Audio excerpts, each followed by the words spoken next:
শেখ হাসিনাকে উদ্দেশ্য করে জাতীয় নাগরিক পার্টি এনসিপির আহ্বায়ক নাহিদ ইসলাম বলেছেন, যারা নেতাকর্মীদের ফেলে পালিয়ে যায় তারা কখনো নেতা হতে পারে না।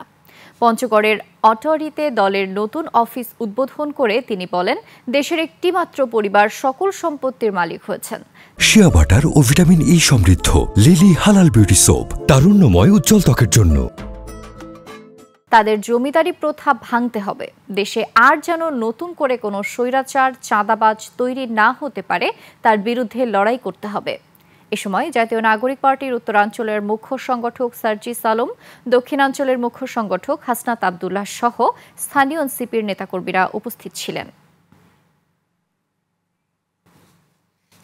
তাদের সকল নেতাকর্মীকে তারা বিপদে ফেলায় দেশ থেকে চলে গেছে, এইটা কোনো দলের নেতা হইতে পারে না।